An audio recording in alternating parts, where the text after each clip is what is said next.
Olá, muito boa noite. Começando mais um CJC News. Você é meu convidado a ficar comigo nessa próxima hora e é um prazer ter a sua companhia aqui. Hoje no programa a gente vai falar sobre um pouco de economia, um pouco de negócios, de crescimento. Você que mora em um condomínio ou, de repente, alguém da sua família, já ouviu falar naqueles mercadinhos de condomínio que não tem ninguém no caixa, nem vendedor? Já vi algumas matérias, reportagens jornalísticas de empreendimentos assim no meio da rua. Será que isso é bacana? Será que o proprietário toma muitos prejuízos? Bom, além disso, a gente ainda vai falar um pouco sobre energia. A gente está agora no período de bandeira amarela no Brasil. A conta já vai aumentar a cada 100 kW usado. E por isso, a gente vai começar a mergulhar nesse assunto até para não ficar surpreendido lá na frente.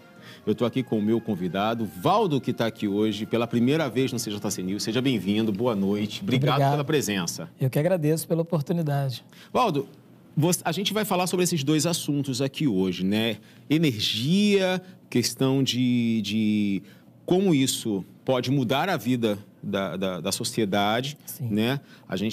No Brasil, a gente tem a questão das hidrelétricas, né? Que é a energia produzida pela água. Sim. Mas a gente sabe também que quando tem pouca chuva, tem menos água e aí aumenta, né, a conta de luz. É por isso que a gente está até na faixa amarela, né, da conta de luz. Exatamente. Bom, infelizmente, seria se tivesse a faixa verde. A gente ficou com a verde há muito tempo, né?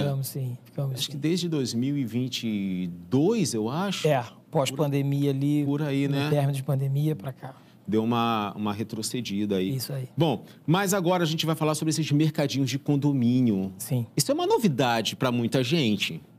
Já é uma realidade há algum tempo. Uhum. Por exemplo, a franquia que eu represento, ela já está ativa desde 2019. Nossa, então, você vê que 5 já anos. E ela não foi visionária, né? Não fez isso pensando na pandemia, mas a pandemia alavancou muito o mercadinho, porque as pessoas estavam dentro de casa, não podiam sair por causa da questão dos contatos com pessoas, e esse mercadinho deu um boom nesse período, né? E era um período que as pessoas não saíam de casa para ir no mercado pelo risco. Exatamente. Né? Comprar coisas e alguém chegar dentro de casa para entregar era um risco também. Então, a vida mudou com a pandemia. Exatamente. E o mercadinho aí começou. Em 2019, qual é a franquia que você representa? Eu represento a Market for You. For You? Market for You. A Market for You. Isso. E ela começou aqui no Rio ou começou... Ela é de Curitiba. Nossa, rapaz, e já avançou. Exatamente. Esse período de pandemia, teve muita gente que precisou apertar os cintos para conseguir sobreviver. Em contrapartida, tiveram muitos empreendimentos que cresceram. Cresceram, né? Neste período, exatamente pelo momento que a gente estava vivendo. Muitas ideias acabaram ocorrendo e muitas coisas novas aconteceram. E o mercadinho foi uma dessas coisas que acabou tendo uma aceitação muito grande pelo momento que se vivia, mas hoje ele já é uma realidade em quase a totalidade dos empreendimentos. Inclusive, hoje, os empreendimentos imobiliários já estão nascendo com espaço para o mercadinho. Eu vi isso, rapaz. E os que não têm estão construindo. Estão construindo porque o mercadinho, além de trazer a comodidade, a segurança, ele traz a agilidade. Você precisa de alguma coisa, porque o mercadinho ele não tem a pretensão de substituir o mercado normal, tradicional, pelas compras de mês. Você vai continuar fazendo as compras de mês normalmente, mas é uma emergência, uma necessidade. Você está fazendo um almoço, descobriu que acabou a batata palha, mas você está fazendo um estrogonofe e lembrou que não tem batata palha. Você vai lá no mercadinho, acabou, resolveu o problema. É verdade. Não vai precisar pegar o carro, sair no mercado, enfrentar fila.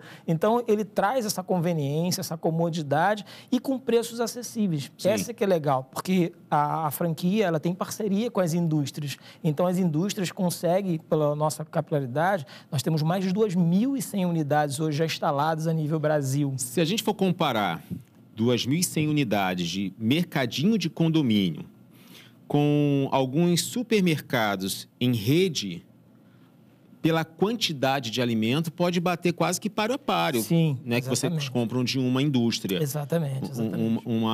Uma indústria que produz extrato de tomate. Vocês vão comprar uma quantidade que talvez seja ou parecido ou maior até do que alguns Dependendo supermercados. do produto, pode ser até maior, e por isso que a gente consegue um preço muito competitivo, para poder oferecer para o cliente final lá uma condição bem razoável.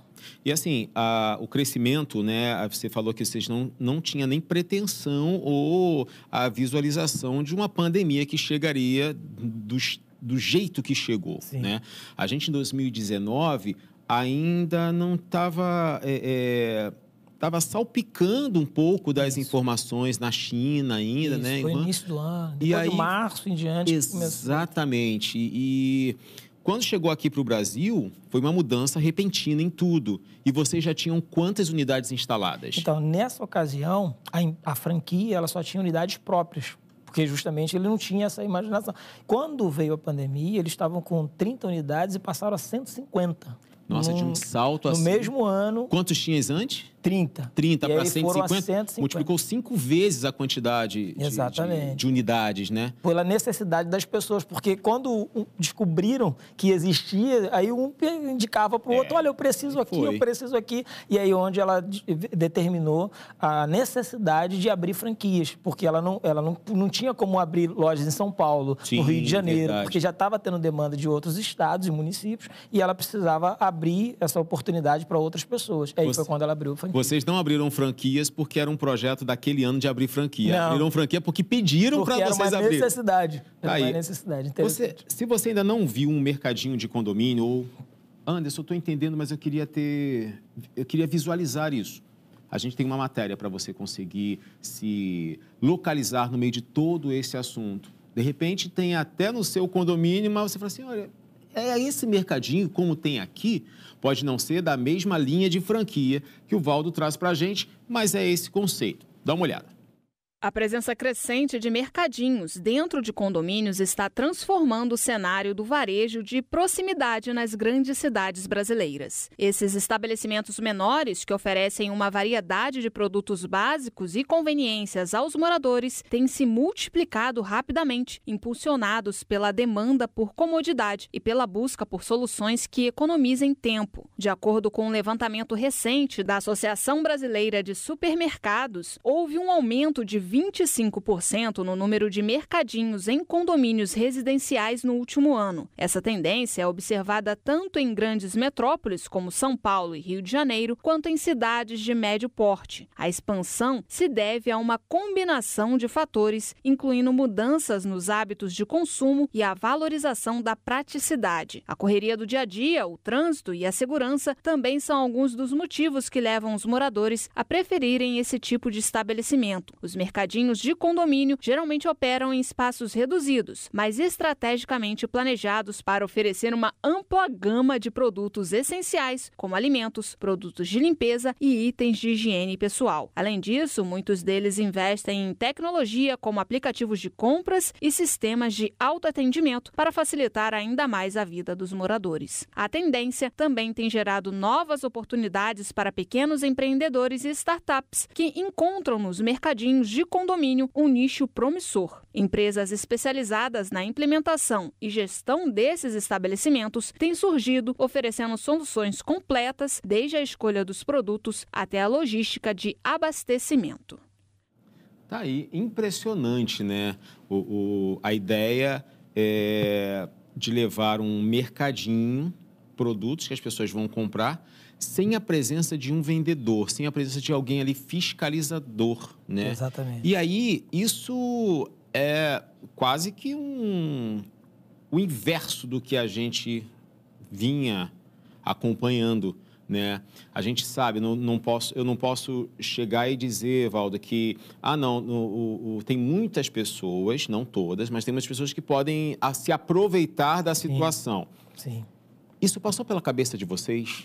Sim, na verdade, o mercadinho autônomo, que é uma ideia europeia, né? Que é o honest market, isso nasceu na Europa, ele conta realmente com a honestidade do cliente. Só que, como você falou, nem todas as pessoas são honestas. Essa é que é a verdade. E, para isso, a gente tem um monitoramento, que o mercadinho ele funciona 24 horas. Sim, essa é uma outra grande vantagem, né? Qualquer hora do dia ou da noite ele está lá pronto para o cliente utilizar. E ele tem um monitoramento 24 horas também. Nós instalamos câmeras de segurança para monitorar. Tem uma empresa contratada para fazer todo esse monitoramento também 24 horas. E nós trabalhamos com travas. Todos os equipamentos, eles têm uma trava. Ali, na reportagem, inclusive, nós já estamos no modelo mais atualizado, onde dentro de condomínios, as gôndolas, elas trabalham com travas e as geladeiras também, tanto de bebidas não alcoólicas quanto alcoólicas, ela tem uma trava onde você só destrava através do dispositivo, que é o aplicativo. Entendi. E aí, para você destravar, você tem que se identificar. Então, quando você se identifica e abre, está identificado quem foi que abriu. E, automaticamente, o monitoramento também, a câmera pega full time ali e consegue identificar naquele horário quem abriu e o que retirou. Então, a gente consegue mitigar um pouco. Não dá para dizer que não existe, não acontece. Acontece sim, infelizmente. A gente tem uma cultura no nosso país que não é a cultura ainda. A gente ora e crê que um dia nós vamos chegar nesse patamar. É verdade. A gente ainda não tem essa cultura tão enraizada de honest marketing, mas a gente trabalha para isso, confiando para que o cliente também confie em comprar conosco. Eu percebi ali que alguns, né, desses mercadinhos têm as prateleiras normais e os produtos. Vocês estão com uma nova temática em que até pães ficam fechados como se fossem um expositor, isso, né, que trava ali. Exatamente isso. Bom, dessa forma, a gente consegue, talvez, ter um controle maior, né? Mas quando não tem, essas empresas que fazem essa fiscalização, por o Market for You, é uma empresa terceirizada, sim, né? Sim. E tem muitas pessoas que talvez tenham esse mercadinho no condomínio que não seja do Market for You, sim, mas certamente tem monitoramento, né? Sim. Porque ninguém vai colocar ali... não, tá lá, vai lá, pega o que você quiser e paga quanto você quiser. Não é bem isso. Não, né? Não. E existe uma necessidade também para um público infantil, que muitas vezes é uma inocência. Se você tem a prateleira aberta, a criança está ali naquele ambiente e vê que tem um produto que ela gosta, uma bala, um chocolatezinho, ela sem maldade. Sim. Ela não vai fazer isso por mal, mas ela vai pegar, que a criança vai pegar, vai comer. Depois, lógico, a gente vai ver no monitoramento, vai apresentar para os pais vão acertar, isso não é um problema. Mas é até para evitar esse tipo, porque às vezes os pais ficam constrangidos. É verdade, é verdade. Caramba, como é que isso aconteceu? Então, não é só para impedir ou para evitar o furto, mas é também para coibir situações como essas que a gente imagina que possa acontecer no dia a dia. Sem dúvida. Quando um desses mercadinhos, não é do Market for You que chegou lá no meu, né? Mas quando chegou lá, eu falei assim, eu fiquei meio com o pé atrás sobre essa questão desse honest market, né? Gente, será que isso aqui vai dar certo, rapaz? Eu já vi algumas coisas assim, mas eu falei assim, não sei. E aí eu falei assim, eu também não vou ficar comprando nada aqui não, porque eu já faço as compras, a gente faz compras do mês no mercado que você consiga comprar tudo. Sim. Rapaz, no mesmo dia, me fizeram ir lá comprar alguma coisa, né? E qualquer coisa que falta, cadê o cartão? Né? E tem uma vantagem também, né? Você pontuou a questão da segurança. Você não precisa sair do condomínio. Exatamente. Né? Hoje, para você sair, a gente já falou várias vezes aqui no CJC News, que muitas pessoas saem, ou melhor, todas as pessoas saem de casa e não tem certeza se voltam. Infelizmente, né? E aí, dentro do condomínio, tem essa questão da segurança, tem a questão de você ter produtos ali que não ficam esquecidos, porque a reposição, por ser pequeno, né? Sim. A reposição também é mais dinâmica, frequente, é tudo organizado. Né? A gente tem um sistema que avisa a questão não só de validade de produtos, nós temos um controle e avisa também da necessidade de reposição. Por exemplo, a gente coloca lá uma quantidade de pães de forma na prateleira, 5 ou 6 ou 10, e aí ele vai avisando e você vai acompanhando aquilo todos os dias. A cada venda você tem um acompanhamento. Então, quando você vê que está numa quantidade, o ideal é que fique pelo menos 5, baixou, tem 4, você vai lá e repõe no mesmo dia ou no dia seguinte. Então, a reposição é muito rápida e não tem como faltar produtos na prateleira. Agora, quando você fala de repor, né, o material, vocês têm toda uma estrutura, né? E esse controle também das câmeras, da reposição, do controle de validade. Sim. Isso vocês fazem só das unidades que são de vocês ou também dos franqueados? Então, cada franqueado cuida dos seus. Cada franqueado... Mas o sistema O sistema está aberto para todos os franqueados. Por exemplo, você tem vocês têm 2.100 unidades, né? No Brasil. Isso, a nível Brasil. Tá, estou chutando aqui. Quantas franquias são? Você tem noção Quantos hoje? franqueados? Franqueados, isso. É uma base de 600 a 700 franqueados. Beleza. Esses 600 franqueados, eles vão fazer o mesmo uso da mesma empresa que fiscaliza, do mesmo sistema operacional para poder fazer esse controle. Eles têm o acesso igual. Não é só o espaço e a logo de vocês que entra em vigor. Não, tem toda uma informatização por trás. Tem a tecnologia do aplicativo, que o aplicativo é da própria Marcos Foiu, porque você, com o aplicativo, você faz os pagamentos. Você não precisa nem de máquina. A gente coloca uma maquininha para ser mais uma forma de recebimento. Mas no aplicativo, você faz o pagamento via Pix, cartão de crédito, voucher, ticket. Você faz tudo pelo aplicativo, você coloca saldo em carteira. Então, a gente tem toda uma tecnologia que é implantada, que não é só o do controle. Tem um aplicativo, tem um controle financeiro, tem o DRE, você tem toda uma estrutura a seu favor quando você está fazendo parte da franquia. Você falou de fazer depósito em carteira pelo aplicativo, Sim, né? É bom, é interessante quando a gente tem um adolescente que é bacana ele ter essa noção de que vai lá, vai ver o preço e quanto ele tem na carteira, porque às vezes não tem essa noção, né? Exatamente. Porque quando o pai está pagando, ele não tem essa noção mesmo, né? Eu quero isso. Né? Às vezes você chega com um adolescente numa loja e fala assim, pode escolher o biscoito que você quer. Ele pega o de R$15. Sim. Mas vai ser igual o de R$10. Ele simplesmente só gostou daquela marca, daquelas cores e foi. Mas quando eu fiz ao contrário com os meus filhos, eu falei assim, olha, vocês têm tanto para comprar de merenda. E aí a minha filha fez tudo contado, certinho. O meu filho pegou todos que ele queria. E aí quando eu fui, agora vamos ver se vai bater com os valores. Eu falei assim, rapaz, olha só passei metade, já atingiu sua cota. Isso aqui tudo você tem que devolver.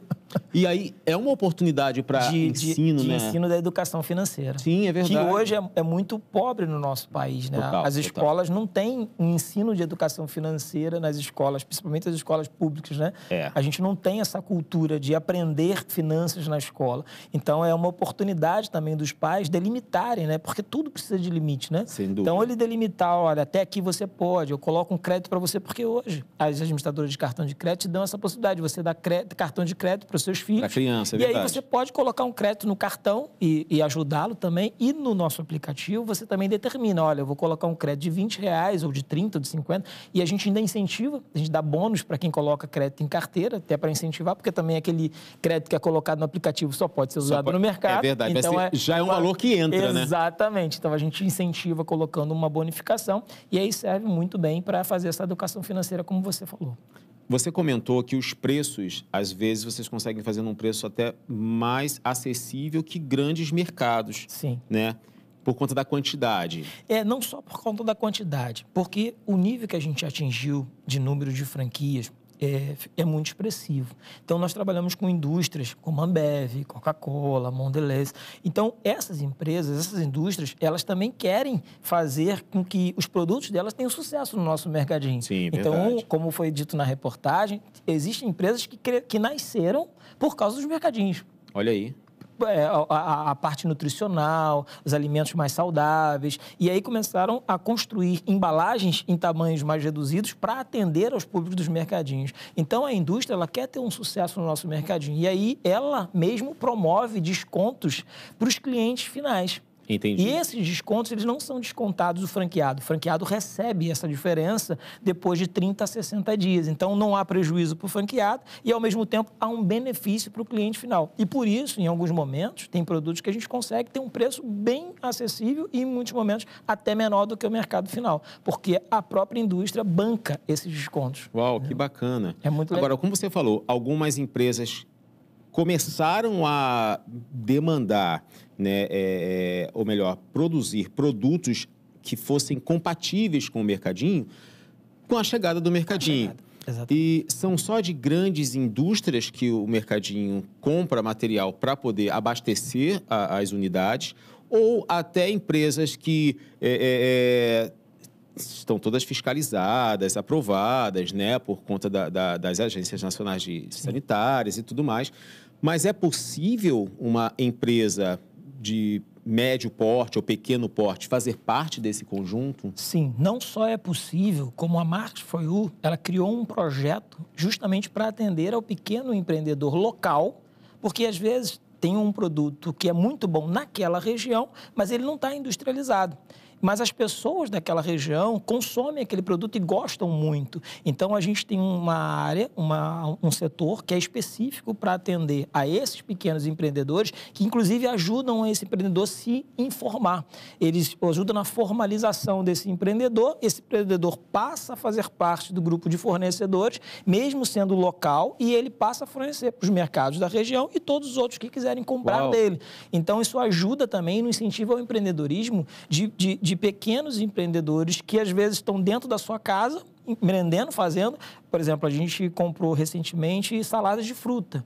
Foi uma demanda que eu tive numa das minhas lojas que eu tenho dentro de uma empresa, salada de fruta. E aí eu busquei por salada de fruta e tinha um empreendedor que fazia e ele só comercializava direto para o consumidor final.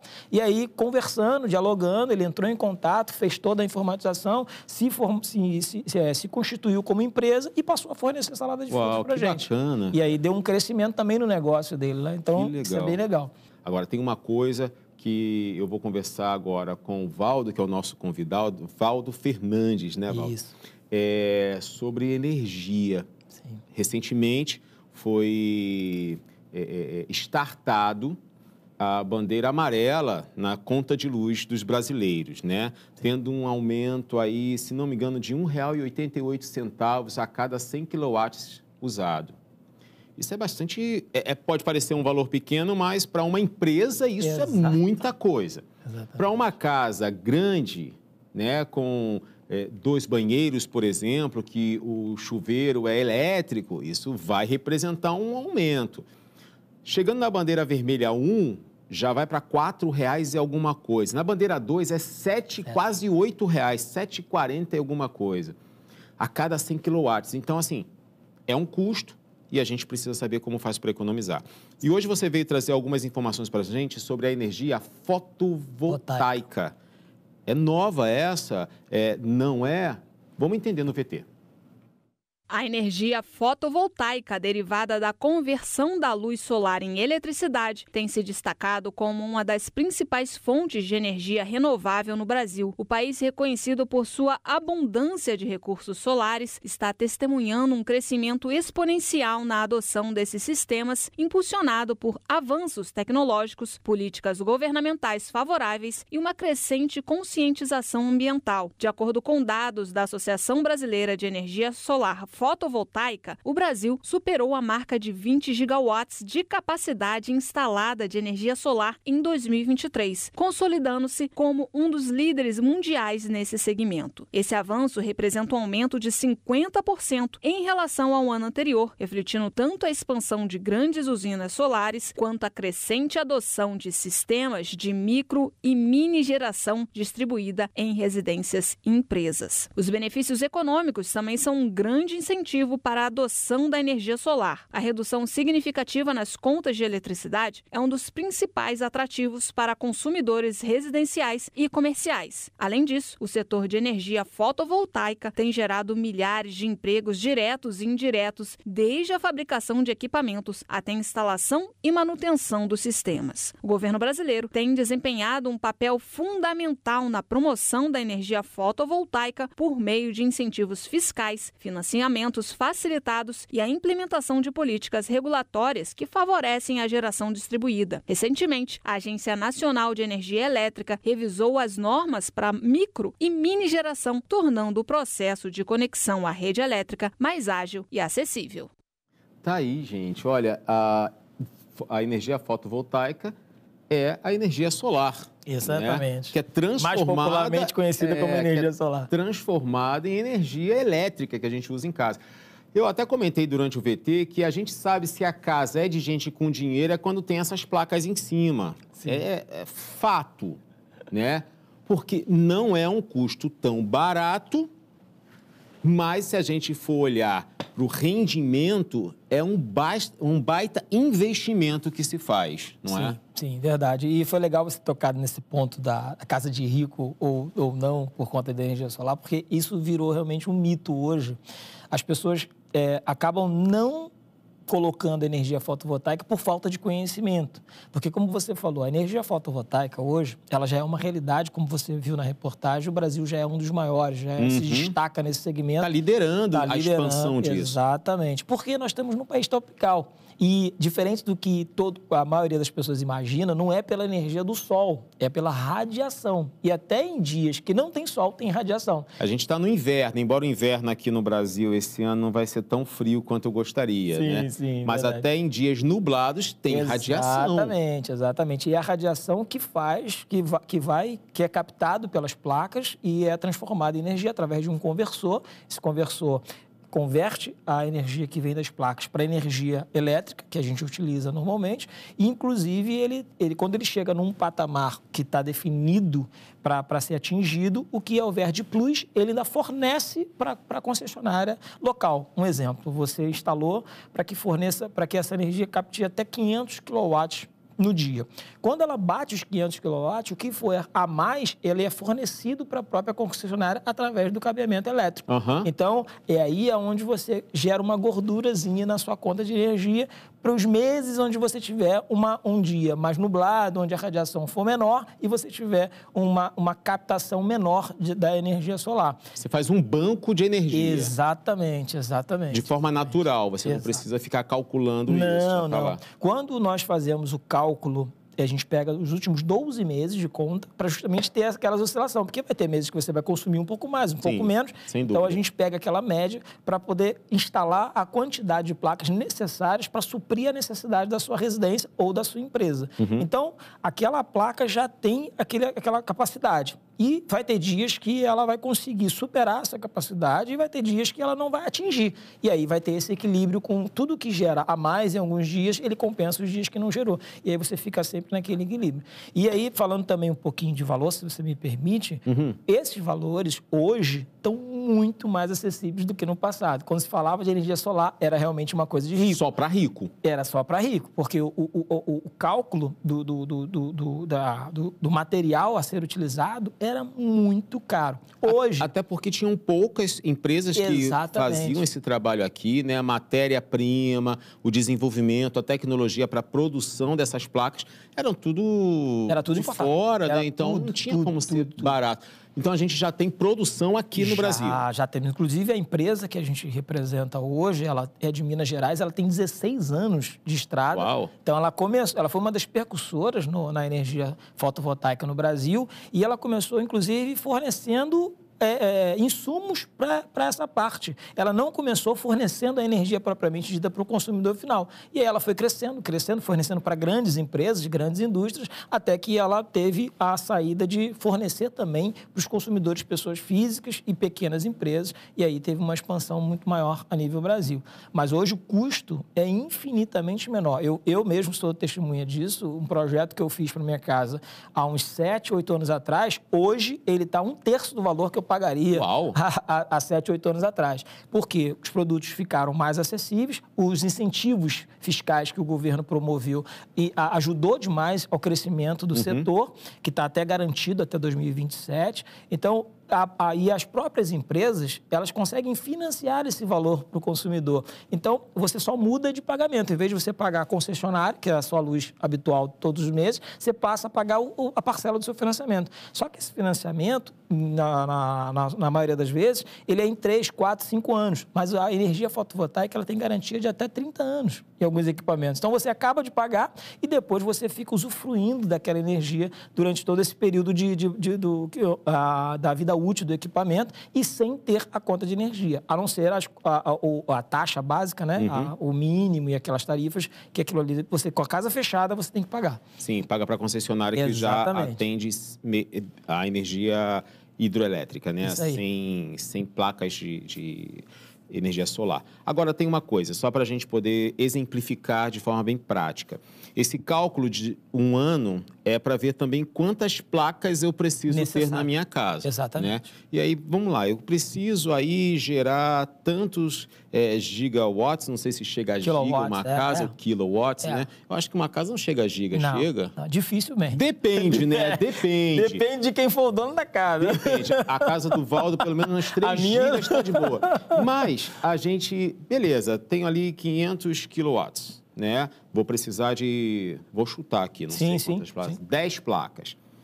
Essas 10 placas, elas precisam ser pagas. Mas no momento em que eu coloco as placas, eu já paro de ter o consumo de energia no momento que elas estão ligadas das concessionárias, como Light, Ampla, né? Isso aí. E tem outras, eu acredito que tem outras em outros estados, né? Aqui no Rio, a gente tem essas duas que são que atendem à sociedade.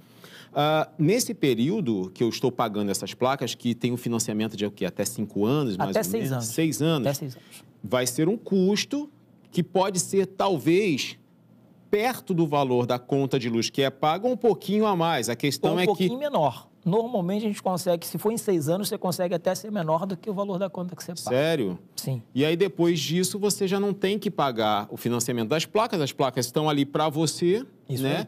E a energia você já não paga mais Exatamente, nada. Porque a placa vai continuar produzindo e você vai continuar tendo aquele benefício. E você acabou de pagar o financiamento, como a gente falou, a única coisa que você vai ter que pagar são aqueles custos obrigatórios que eles cobram, que é um consumo mínimo de 100 kW e mais as taxas inerentes em cima desse consumo, distribuição de energia elétrica, enfim. Então, você vai reduzir drasticamente, ainda mais se for uma empresa. Vamos falar de valores aqui para ver se a gente consegue ficar mais claro. A pessoa que paga R$500 de luz, de energia. Isso.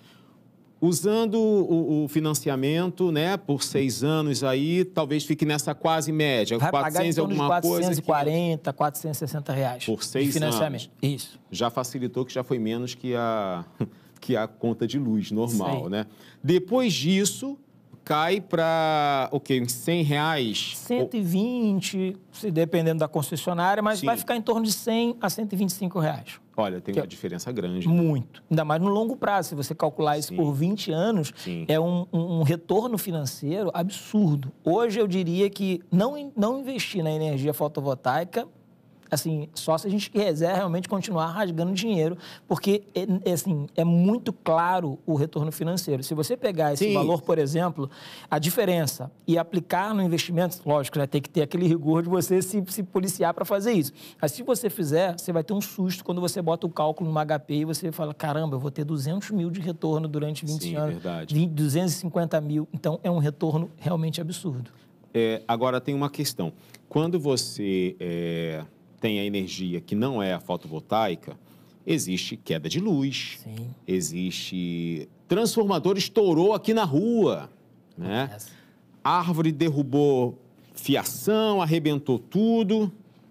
Existe algum risco de falta de energia na fotovoltaica? Então, é importante, essa pergunta é bem legal. A energia fotovoltaica, ela funciona em parceria, ela é homologada pela concessionária de energia da região. Certo. E por questões de contrato, uma vez que falte energia na residência, ela também é automaticamente desligada. Por quê? Porque no momento que a energia fotovoltaica está ligada, ela está gerando energia na rede elétrica. Sim. E a manutenção, como é que vai ser feita? O profissional que vai vir fazer o conserto daquele reparo, ele não pode chegar ali e encontrar um fio com alta tensão gerando energia. Sim, então, verdade. por contrato, na homologação, é obrigatório você ter o desligamento no momento que falta energia. Agora, automático isso? É automático, mas tem uma opção para energia fotovoltaica, que são as baterias. Você pode contratar o serviço com bateria, fica um pouco mais caro, mas você garante que você não vai faltar energia durante o período que tiver de quilowatts atingido pelas placas. Entendi. Essa bateria, ela garante a energia mesmo com falta de energia no local. Então, é uma opção que você tem de manter a energia. Isso acontece muito em empresas. Sem dúvida. Empresas, né? elas não querem parar a produção porque faltou energia. Então, ela já contrata com uma bateria. Algumas empresas usam até o gerador e a fotovoltaica fornece energia para o próprio gerador. Gerador. Entendeu? E existe é comum isso, eu até tenho ouvido alguns casos de eletrodomésticos que estão apresentando problemas por conta de picos de energia, né? Sim. Veio uma sobrecarga e a gente nem percebeu, queimou a geladeira. Sim. Existe essa possibilidade com a fotovoltaica? Não existe pelo seguinte, nós temos um equipamento que ele faz o filtro. Exatamente. Além do inversor, que faz a conversão, nós temos um outro equipamento que sai do inversor, passa por ele para atender aos eletrodomésticos da residência. Então, se tiver qualquer sobrecarga, ela para aqui. Ela não vai para os equipamentos. Entendi. Ela para aqui, ela para de funcionar, mas o problema acontece ali e ali a gente examina qual foi o cabo, aonde que deu o problema e conserta e faz o reparo somente naquela caixa e a energia volta a funcionar normal. Mas ela é justamente para impedir que o equipamento seja destruído por conta de um pico de energia que possa acontecer. Tem bastante vantagem, né, a fotovoltaica. É incrível isso. Bom, Valdo, eu quero agradecer muito sua presença aqui. Obrigado. Eu acho que esclarecer tanto do mercadinho de condomínios, né, e a energia é uma energia limpa, né? Exato. A gente nem falou muito sobre essa parte, que é uma parte muito importante, que é você conseguir trazer uma melhoria ambiental, né? Sem dúvida. A energia fotovoltaica é totalmente sustentável, né? E busca e garante essa sustentabilidade, que é um termo que a gente ouve para todos os lados. A vantagem é que ela agride menos o meio ambiente e fornece aquilo que a gente precisa dentro de casa. Valdo, obrigado pela sua presença. Você quer deixar alguma rede social, algum contato para as pessoas te procurarem? Bom, posso deixar sim. Eu tenho no Instagram, Valdo Fernandes _oficial. Valdo com V, né? Isso, Valdo com V. Valdo com V, _oficial. Não pode esquecer o underline oficial aí no final, hein? Isso aí. E meu contato... Meu telefone, eu estou aberto para poder receber, sou receptivo tanto para o mercadinho como para a energia. DDD 021, Rio de Janeiro, telefone 964759193.